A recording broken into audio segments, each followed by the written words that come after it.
All right. Hello, everyone, and thank you so much for joining us today. Again, my name is Allie Toomey, and I am the Education Coordinator for Earth Echo International. I'm so excited to have everyone with us.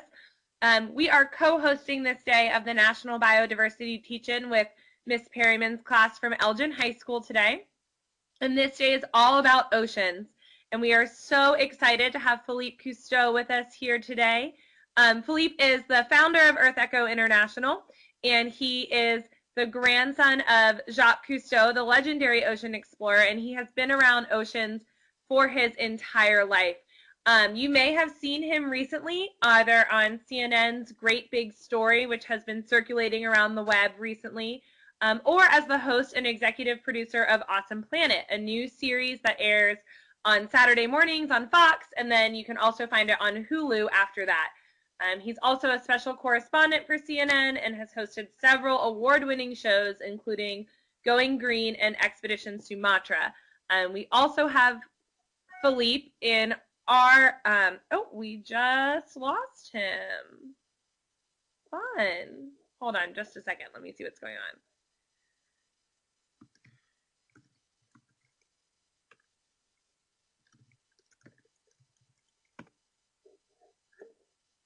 Give me just 1 second. But Philippe is our founder, and so he is featured in many of our videos, Earth Echo Expeditions, which we produce every year about a major ocean issue. Those videos can be found on our website at earthecho.org/expeditions. We began by studying dead zones, which was what this morning's first presentation was about from NOAA. And then we have been looking at eutrophication and ocean acidification starting in the Florida Everglades and most recently in the Seattle area in the Pacific Northwest. And those videos will be available a little bit later this year. Philippe should be hopping back on in just a second.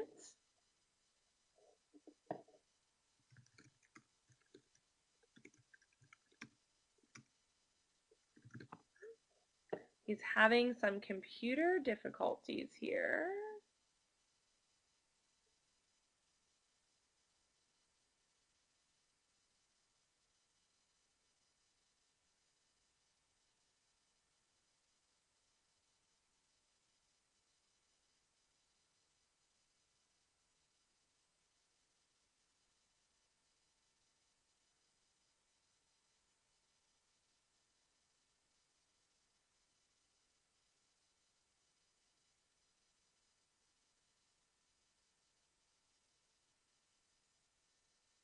For Philippe to get back in, he had a browser error and it just kind of shut down.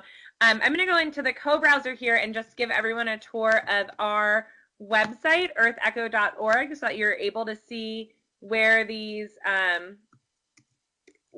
resources are housed. So this is our homepage, earthecho.org, and one of the best places for you to go to explore videos about ocean issues is our expedition section right here. Maybe open link. Let's go this way. Go. Sorry, this co-browser isn't the easiest. Oh, there we go. We've got Philippe back. Philippe, just move your camera up a little bit. We're just looking at your notebook there.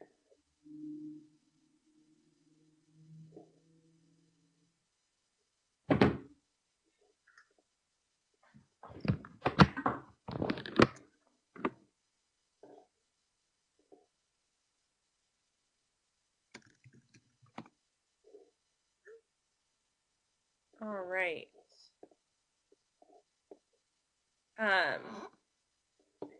He's back, but he cannot hear us for some reason.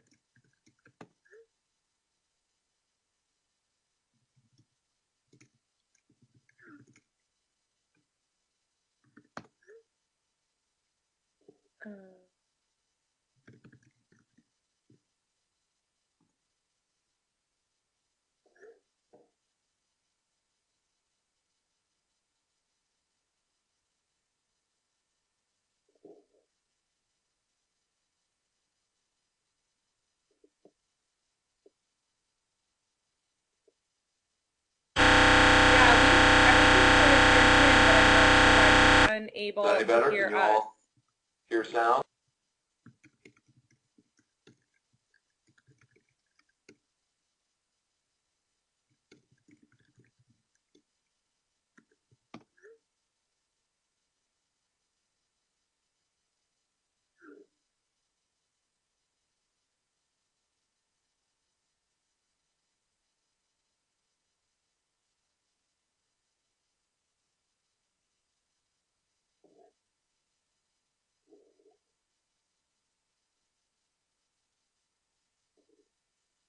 Yeah, we cannot hear Philippe, and he seems to have frozen again.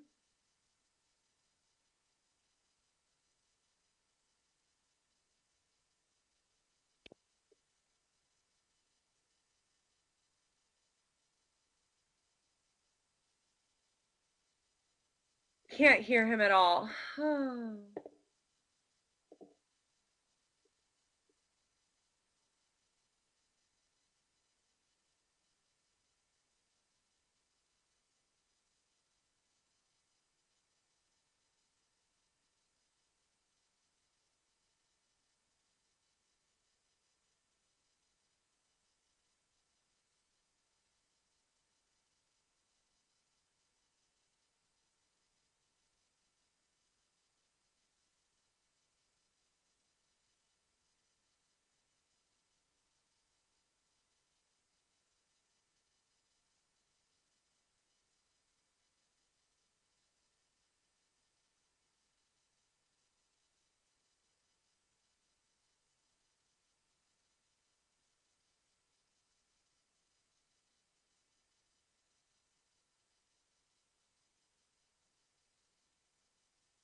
Is that any better? Can you all hear sound? No, there was a loud noise, and now we can hear you. Good. Well, it sounds like you all can hear me. Okay, so let's try that again. So the wonders of modern technology, right? So I am working in conservation and exploration. I'm thrilled to be here today with you all, and I am wanted to start out with a little walk down memory lane to give you a little bit of a context about where I come from and why I do what I do. And so I'm assuming, Ali, they can see. Let me see here. We can see the slides. Is that right? Give me a thumbs up, Ali. Or you have on your up on the main screen of the webinar system.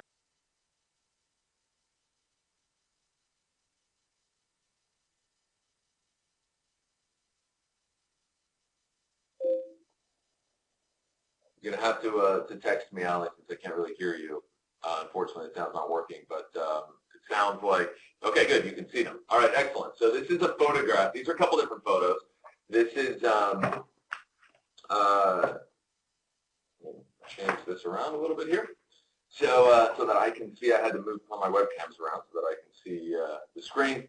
So we have, this is a picture of my father and my grandfather, who were both big influences on me. Now, what I'd like to remind people is that when things started, back when my grandfather started his work back in the late 1930s, most people had never really explored the oceans before, and the way to do it was essentially you had these big steel hard helmets on your head and a hose to the surface with a big pump that there were men up on the boat, kind of winding this wheel to pump air down to you, and it was really hard to explore the oceans. And my grandfather was the first one to really do that. What he wanted to do was help people recognize and explore the world. And so what he did was, after a few years of tinkering, he invented the aqualung, or scuba diving, what a lot of people think of now and really take for granted. It was the first time that people had the opportunity to swim freely in the ocean.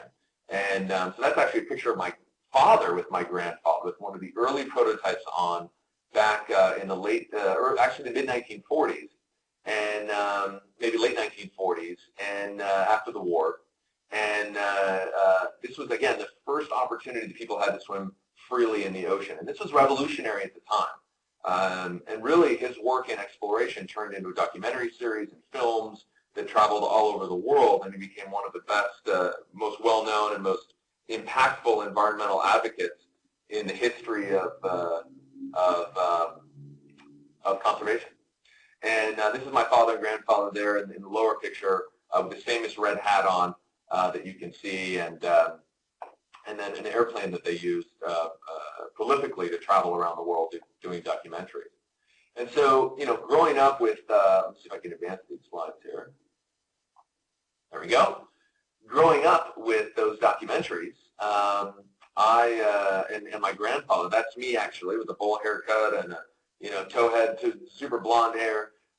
He had a big influence on me as well, and telling me about the world and about how much experience and adventure there is to be had in the world. And because he was oftentimes the first person to see many of the things that we all take for granted today. As I said, they were the first to film up in the Arctic and in New Zealand and in the South Pacific and in the Mediterranean and really anywhere. The Red Sea was a major place for them. They were the first ones to do it. And over the years, unfortunately, what they found was, in the beginning, it was really about exploration and just seeing what was out there through the 1950s and into the early and mid-1960s. And as my father got involved, and these are the stories that I grew up hearing from my grandfather, as my father got involved, really what happened was he had a real big influence on my grandfather, because my grandfather, originally, as I said, was just about exploring the world. But what they found by the 60s, after almost 20 years diving and traveling, that already they saw a major decline in the health of the environment. And this was a great concern for them, because what happened is it became not just about exploration, but about conservation as well. Because what they saw was biodiversity declining around the world, and it scared them. So by the mid-60s, they really shifted their work and their focus to be more about exploration and conservation, not just about seeing what was out there, but fighting to protect it. And so as time went on and I got older, my grandfather, as I said, continued to talk to me about the work that he'd done, and really inspired me. And I had an opportunity when I was 16 years old to go to Papua New Guinea. And that image, that experience really stuck with me. I remember one story. I was in the highlands of Papua New Guinea. Now, this is one of the most remote places in the world, right? So you have to get that, you have to recognize that. And we're in one of the most remote places in the world, and we're with the Hulu people. We were visiting a tribe of local people up in the highlands of New Guinea. And New Guinea, of course, is an area, an island just north of Australia. And I remember one day walking down a little dirt path. Now, the people, the Hulu people, live in grass huts.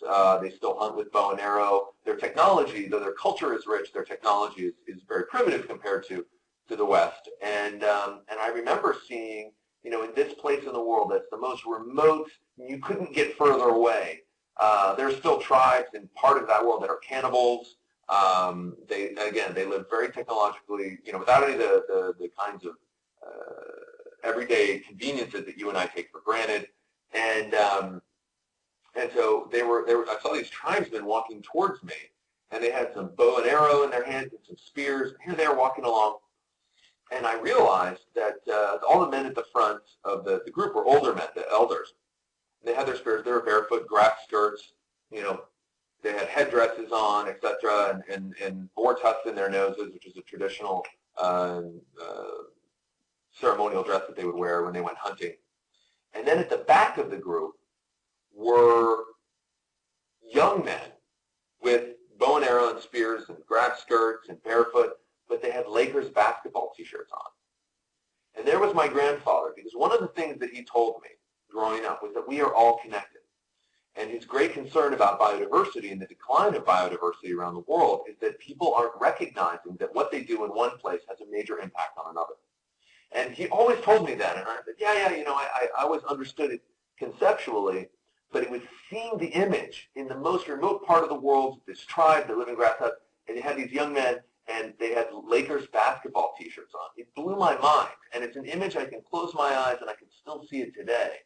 And it's something that really reminded me of how connected we all are in the world, and the responsibility that we all have to make a positive difference in the world. And one of the things that I do spend a lot of time is exploring the world through my series Awesome Planet and through other shows. And I can tell you that it is full of wonder and mystery.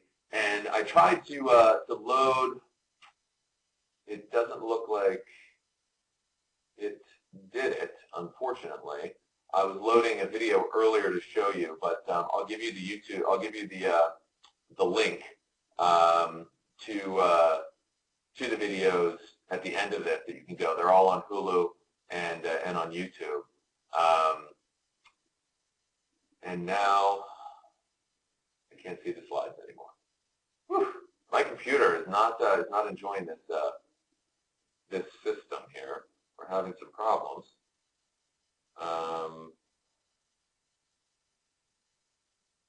Let's see here. Ali, I don't know if you can control the slides at all or you can see anything, but now everything is frozen on me.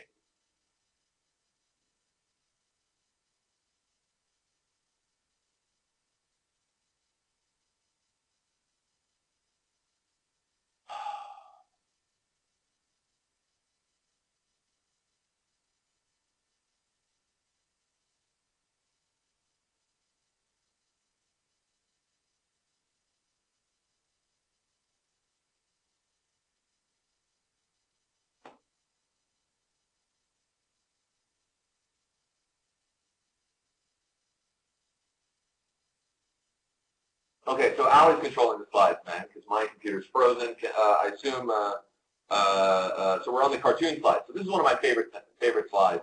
Is one of the things that I love about cartoons is sometimes they can tell things in ways, they can demonstrate things in ways that maybe are a little bit more difficult for us to do. And, my grandfather always said, the world is changing, the world is changing. As I said, we're all connected. We saw that in Papua New Guinea. But, and I'm actually going to, since this is frozen, I'm going to send a link to Ali. Maybe she can play that for you all. And we see that the world is changing. And this slide is, you'll see there's a couple different things that change before and after about how the world has changed. And it's very true. It's something that's happening today, every day. Today we're exploring the deep ocean. Right. I'm going to email Ali a link here real quick. We're going to be creative in how we deal with some of these challenges. And as the world is changing, we're still learning new things. I mean, that's the exciting part, is that, at the end of the day, fundamentally, we're still discovering new things about how the world works. And that's both exciting and challenging, because fundamentally, as I said, the world is changing and biodiversity is declining. And yet what I just sent you was a link, I just sent Alice, if she can get it up, was a link to a YouTube video of a series that I've done exploring how the world has changed. And in particular, this one is one of my favorites. It's about a creature that lives in the deep, deep ocean, a part of the world that we still know very, very little about. And it's what the big concern is, as I'm sure other speakers have spoken to you all over the last few weeks has been, or for the last few hours, has been really that the world is changing and things are disappearing before we've even had a chance to explore and understand what exists. And so, Ali, if you can to play that video here, I think you'll enjoy this little piece, little satirical, fun little science video that we did about isopods. We're exploring the deep ocean and its rarely seen creatures. My grandfather, Jacques Cousteau, was always looking to chronicle the wonders of the ocean, and the giant isopod is one of the most fascinating and strange-looking. These crustaceans live thousands of feet beneath the ocean surface. First question typically is, between how can you help us understand or estimate how many different species? They can grow up to 2 feet long, but this one's just a baby. The reason they're so big is due to something called sea gigantism. We don't know why this happens. It might be due to deep ocean pressure or to scarcity of food resources. Is it working? Are you able Either to do that? I way, just want to check these out. guys are huge. They're carnivores, and they have 4 sets of jaws, but can go for years without eating. All Are you right. guys eating? You barely lasted an hour. One isopod in captivity in Japan survived 5 years without eating. Okay, give me a check.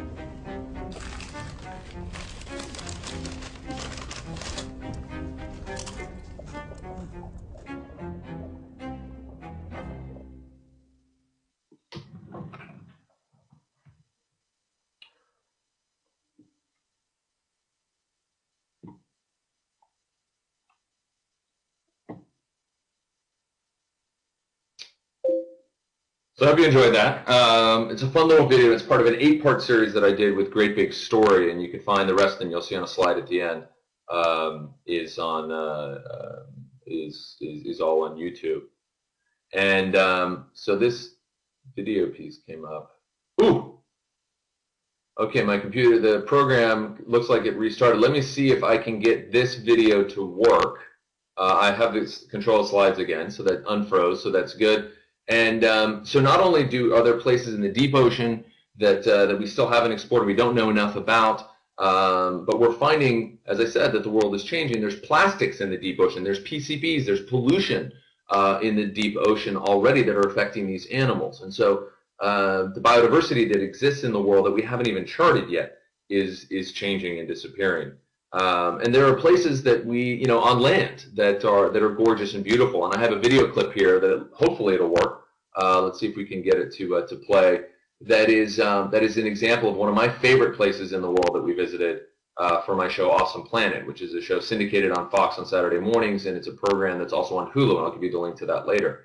And I wanted to play with this for you just as another example of some of the incredible biodiversity and life that exists in the world. Croatia is located in southeastern Europe, bordering the Adriatic Sea.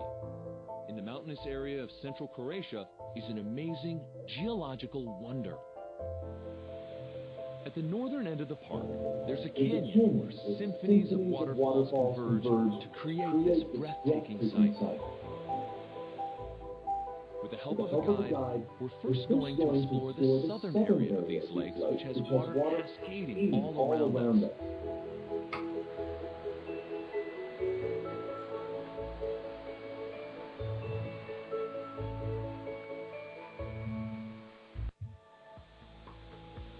A travertine barrier is a natural dam that has been formed by mineral deposits. The main rocks in this area are dolomite and limestone, which are composed of calcium carbonate. When underground water flows through these rocks, calcium sediments are carried downstream.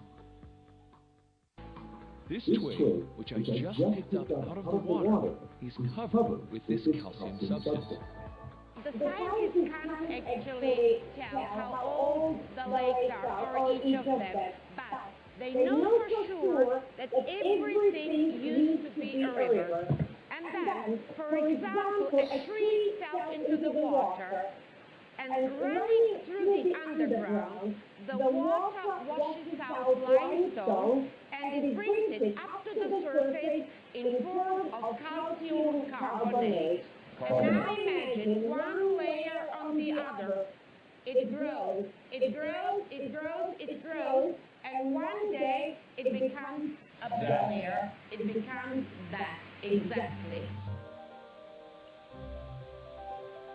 Despite the dynamic sounds of nature churning through this complicated and wonderful process, there's an overwhelming sense of peace and tranquility. Another great example of the unexpected and unforgettable natural wonders that exist in nature.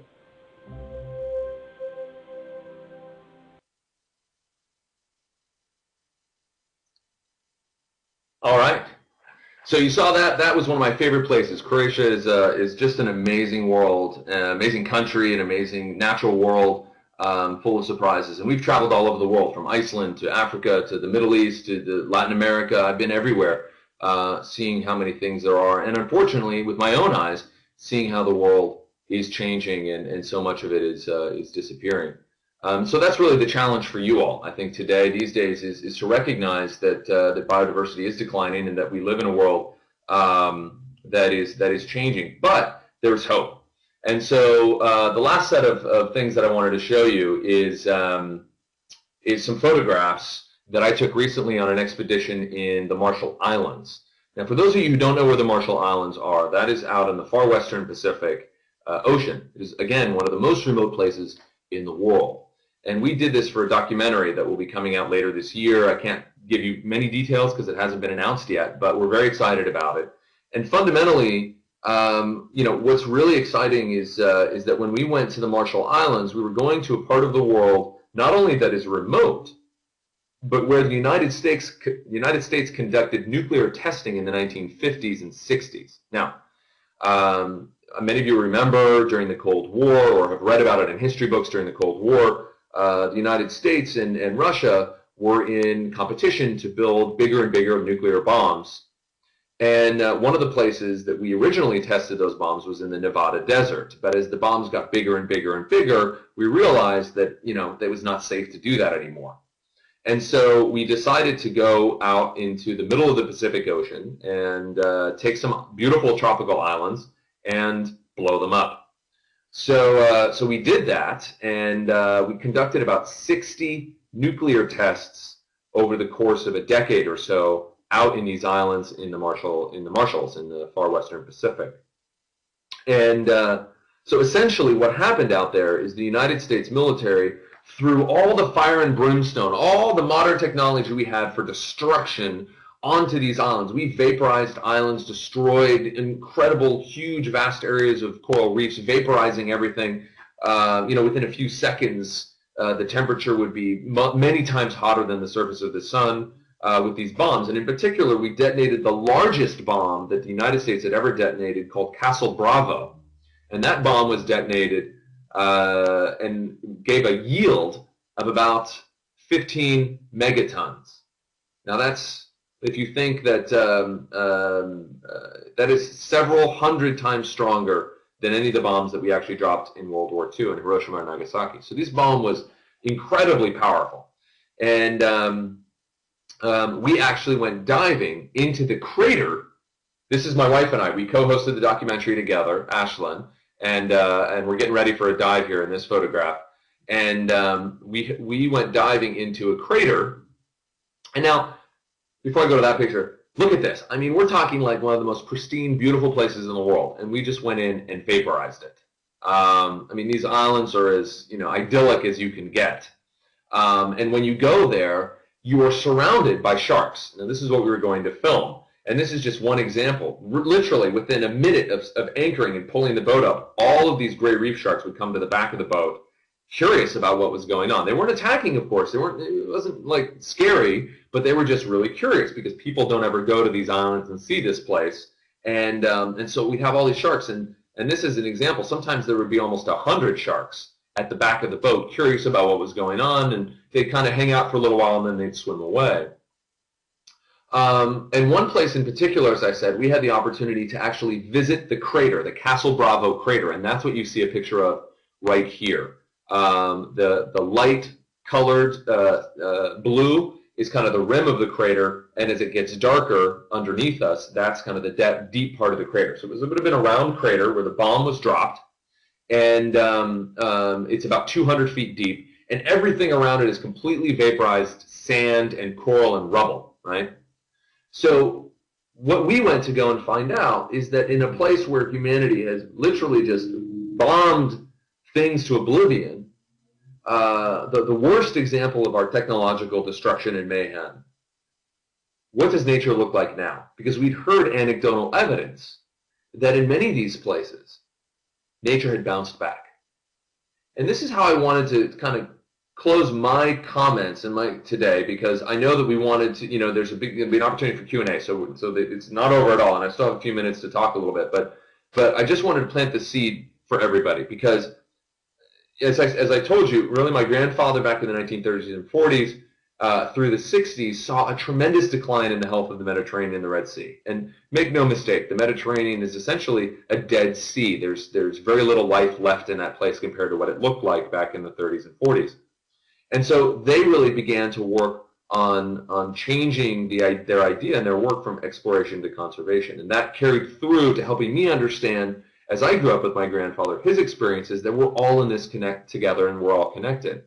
And what I've found in the course of my career and the documentaries and the film work that I've done is that you go to certain places in the world and nature is incredibly resilient. Biodiversity can come back. And we went to this place, and as you saw all those sharks, here's another photograph in the Marshall Islands of a causeway. This was a steel causeway with buildings all around it, military buildings, testing buildings. And when they dropped Castle Bravo, they evacuated everybody. And the blast was so big, you can see our boat in the background here, out over that crater, that photo that I showed you earlier. The blast was so big, it vaporized most of these buildings, the causeway, everything. I mean, it destroyed everything, all the vegetation. But if you look now, there's palm trees, things are growing back. And while you can't eat anything grown on those islands because they're still radioactive and hot, the animals are starting to come back and they're adapting. And in the ocean in particular, you're starting to see the coral reef. The coral reefs there are some of the most spectacular coral reefs I've ever seen in my life. The fish have come back, the coral has recovered, there are hundreds of sharks. And just a few years ago, the Marshallese government established the Marshall Islands as a shark sanctuary. The largest shark sanctuary in the world, because as I'm sure many of you know, what people were doing is they were going into areas where there were sharks and they were catching them and cutting their fins off and selling them to Chinese markets to put into soup as a delicacy. And so we've killed billions of sharks around the world and really had a huge impact on the health of the oceans just for soup. And so the Marshall government created, not only, they recognized that these islands had recovered, that the sharks had come back miraculously after only about 50 years of recovery from all those nuclear blasts, but that they needed to protect these sharks. And so the populations are coming back, and it's an example that, that nature is resilient and that there's always hope in the face of all the bad news that we read and that we see in the world today. There is hope, and that nature can recover. And it was one of the things that really struck me being out here in the Marshall Islands. We didn't know what to expect. And you take a Geiger counter and you put it over the sand and over these rocks that you see in this photo, and it's like crackling and cackling, and you're getting 2,000 millisieverts as opposed to the average background radiation is 150 to 250. So the area is still quote unquote hot, but nature is still bouncing back in spite of it. And we've seen this in Chernobyl, where there was a massive nuclear blast, nuclear power plant exploded in Russia many years ago. And what you're finding is that animals are bouncing back. Different species that we thought were extinct are reappearing because they were hidden somewhere away in the wilderness, and they're beginning to bounce back because this area has essentially become a de facto nature reserve. And so really the idea that I want to leave you with when it comes to biodiversity is that there's a lot of problems in the world. There's a lot of challenges, but we're all in this together. And that if we give nature a chance to recover, she can. And that's really the hopeful message. And I've seen it all over the world. I've seen it here in the Marshall Islands. I've seen it in places in, for example, Cabo Pulmo in Mexico, where 25 years ago they established a national marine park in Cabo Pulmo. And in doing so, they've increased the biodiversity in that area 1,000-fold. The biomass, actually, 1,000-fold. The amount of life and living things on the reef has increased an incredible amount. It is now one of the best managed marine reserves in the world because the local community engaged in protecting that area. So essentially what we need to do is recognize nature has resilience, and we need to give it a chance to bounce back. And that's one of the best things that we can do for biodiversity in the world today is protect land, set it aside, give it a break from people. There was a scientist at Chernobyl who said that nuclear blasts, nuclear Armageddon is really, really bad for nature, but sustained, careless presence of humans is even worse. And what that means is that if we just continue to act with business as usual, continue to destroy places and act carelessly, and not protect them and set land and ocean aside. Did you know that less than 1% of the ocean is protected with no-take marine reserves? where you can't go fishing. This is a big problem, and if we're going to turn the crisis that we face around, we need to think differently about how we interact with nature. Human beings can be an incredible force for destruction, and also an incredible force for good. So anyway, so that's, I think my time is pretty much up to give us about 10 minutes or so of questions. If you all have some, I have my phone on here, so Allie can text in case we do have any questions. Because I'd be delighted to answer whatever I can. All right. Deep. I'm going to send him our first one right here.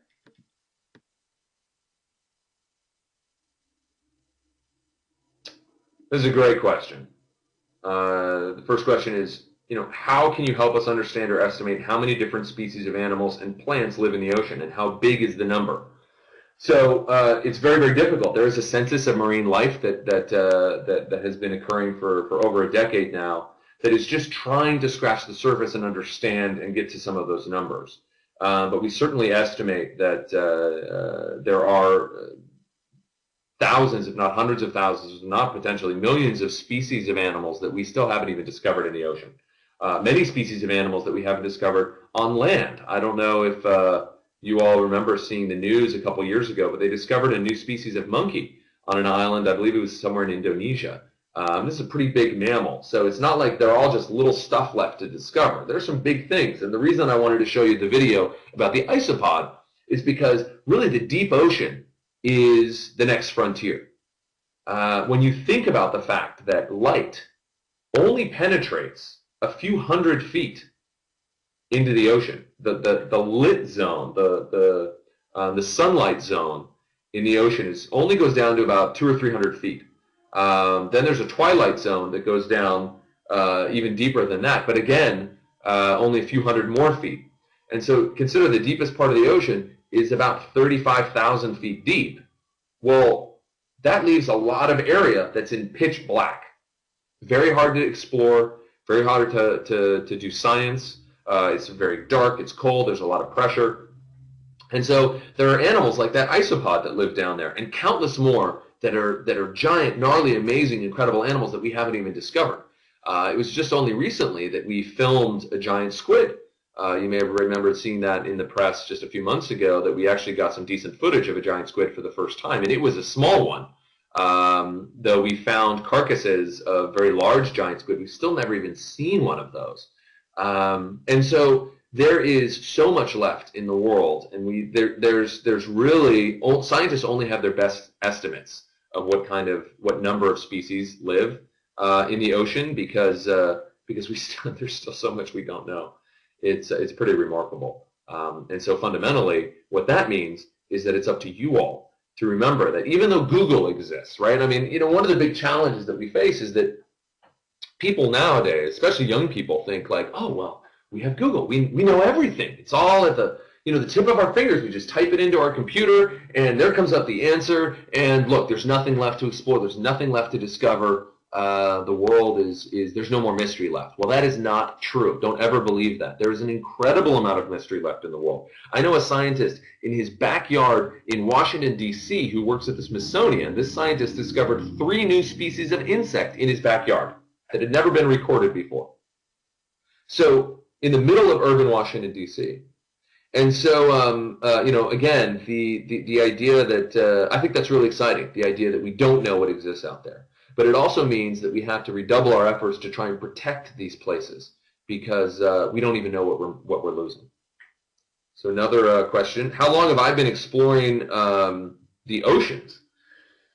I've been exploring the oceans, most of my life. It's in my DNA, a third generation of ocean explorers, and it's something that I do and do with great joy, and being able to do and travel and see places. But sometimes, my favorite thing is just going in the backyard and rooting around.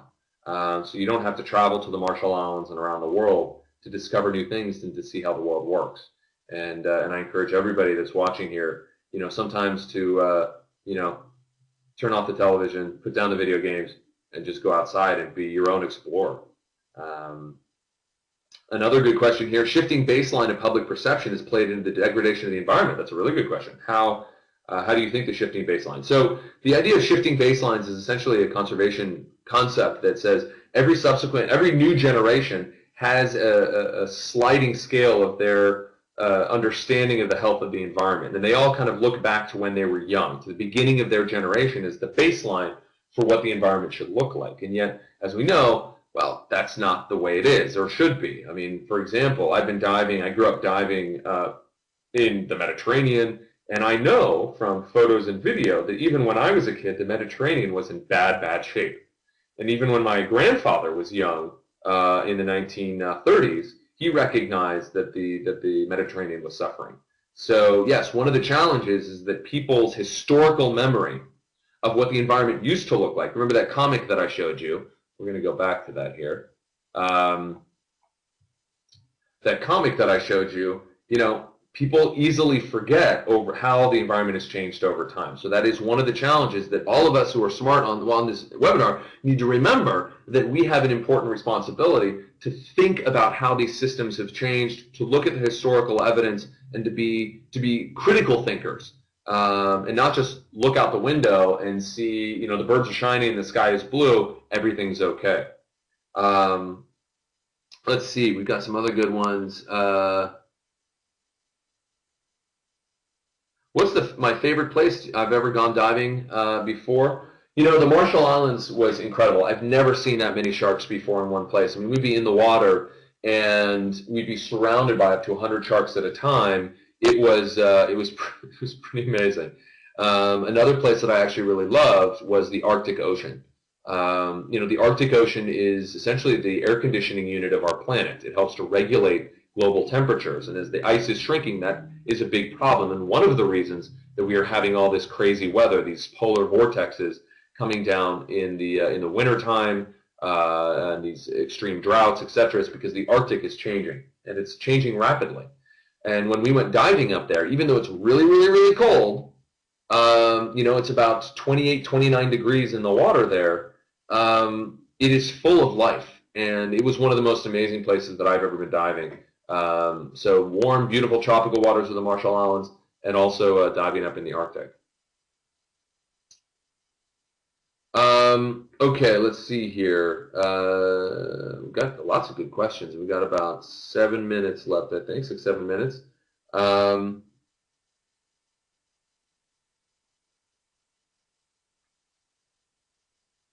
What type of animals have you found that have made a comeback? This is a really important question, because what we've found when places have recovered is not that individual animals are making a comeback in a vacuum, essentially, you know, by themselves.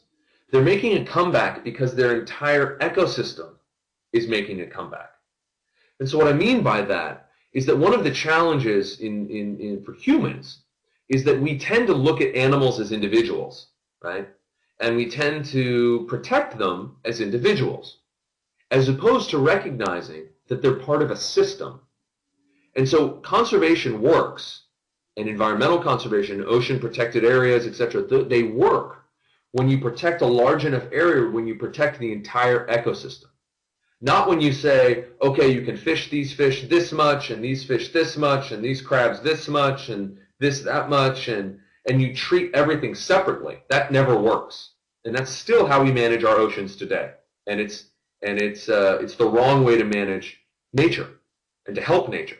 We have to manage it as a system, because we have to recognize that, you know, we're going to fish all these fish over here, but these fish over here also need those fish to feed on. And these crabs over here need these fish.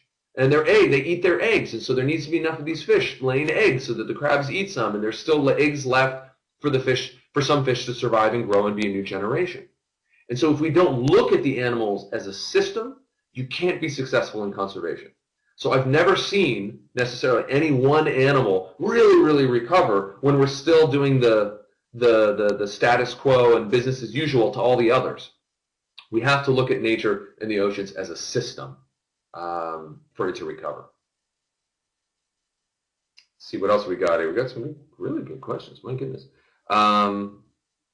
How's it possible to explore the deepest parts of the ocean? Because water pressure, of course, plays a big role in exploration and in some of the challenges. Do you know it's harder to put people on the deepest part of the ocean than it is to put people on the moon? It's harsher. The environment is harsher in the deep ocean because of the salt and the pressure and the cold and the dark, and it's a scary place. And so we've actually only put 3 people in the deepest part of the ocean. Imagine that, 3 people. And we put over a dozen or about a dozen people on the moon, and many more than that in space. And we invest. You know, when the U.S. shuttle, the space shuttle program was initiated, one space shuttle launch was the equivalent of the entire annual federal budget for ocean exploration. Get your heads around that. We are so busy looking up, investing in space and asteroids and all these great things. And I'm not saying space exploration isn't valuable, but to invest in all these great things, and I'm not saying space exploration isn't valuable, but to invest so much more, over 1,000 times more money on space than on understanding our oceans, which keep us alive, I think is a little crazy. So, you know, we don't have a lot of the right technology yet. We haven't pioneered the technology. We have submersibles that can go down for a little while in the deep ocean, then come back. But we've only put 3 people at the bottom of the ocean. That seems pretty shocking to me. When, again, knowing if there was water on Mars, while it's fun and a nice intellectual kind of exercise, is not necessary to survive on this planet. Healthy oceans are necessary to survive on this planet. Another question here, and I do want to address this question because from one of you it says, has an animal such as a shark ever tried to bite you? No. I've been diving with great white sharks and, I mean, hammerheads and tiger sharks and bull sharks and reef sharks and you name it. And I've been with tigers and rhinos and, you know, in jungles and I've been all over the world with big snakes and sea snakes and poisonous snakes and this and that and whatever. And I've never once felt threatened by an animal. I've never been attacked by an animal. People are much more dangerous than animals. There was a great infographic that went around. I think Mashable did it last year, that showed the amount of selfie-related deaths and shark attack deaths. More people died from taking selfies last year than from shark attacks, people. So, again, don't be afraid of sharks. Don't be afraid of the animals that are out there, because I never have been, and I've seen them all, and I've never been attacked or threatened by them. You have to respect them, and that's very important. If you don't respect them, then you're setting yourself up for trouble. And I've seen people make big mistakes and get hurt. You know, last time we were filming in Yellowstone, for example, one of the rangers came up to us, and we were talking about some of his stories, some of the funniest and craziest stories of over his years of being a ranger at Yellowstone National Park. And he said that some people walk up to these animals and put their children on the back of a wild elk and then step back to take a picture, because they've completely lost respect for these animals. They think that everything that's out there is the national park is like a zoo and that these aren't wild animals, and they don't read the signs or pay attention to what the rangers tell them, and people get hurt a lot. So if you don't respect animals and you don't respect wild animals, then bad things can happen. But if you do, trust me, I feel, I live in Los Angeles, I'm much more afraid of driving in a car down the 405 freeway than I am diving with great white sharks. So listen, I wanted to go, as time's pretty much up here. I'm going to slide through these again, and I'm just going to jump to this last slide, because I just wanted to finish with really how you all can take action, and that's really what Earth Echo is all about. You know, you can visit earthecho.org. It's a resource and a website that really helps you. We have lots of tools up there that help you to do programs around energy, around water, around food. We also have a really exciting program called the World Water Monitoring Challenge. And if you go to monitorwater.org, then you'll really be able to see some incredible tools for you to get engaged in understanding the health of the most precious substance on Earth, which is water, in your communities, and being part of the solution to help protect water, particularly with climate change and a lot of the problems that we're facing. There are major droughts in the world, shifting weather patterns. water is becoming and is more precious than ever before. And then, of course, if you want to see some more of my shows, you can go on Hulu. You don't have to be a subscriber. Just go to hulu.com. It's on their free service, and search Awesome Planet. And you'll have over 20, let's see, I did 17, 13. You'll have about 30 shows for the first and second seasons of Awesome Planet that I hosted, exploring the world and natural history all over the world. So go to Hulu and search Awesome Planet. And then if you want more of from the series, The Aquatic World of Philippe Cousteau, just go to YouTube and search Aquatic World of Philippe Cousteau. So that's a little bit of homework for you all to look at some of those resources, and I'll pass it back over to Ali. Great questions, by the way. Thank you. Awesome Planet shows are some good binge watching, maybe. The East Coast is getting some more snow. That might be a good thing to do this weekend. But I wanted to say thank you so much to everyone who joined us today and for all of your wonderful questions. We will be sending out a follow-up email to all of our registered participants. With that, we'll include these resource links. You can go to earthecho.org and find out how you can take action. We have action guides on there under our educator resources section on how to organize beach cleanups and install rain barrels. Lots and lots of different ways for you to take action in your own community. So thank you so much to everyone for joining us today. Have a great rest of your Friday. We hope to see you for some other webinars this afternoon. Thank you so much.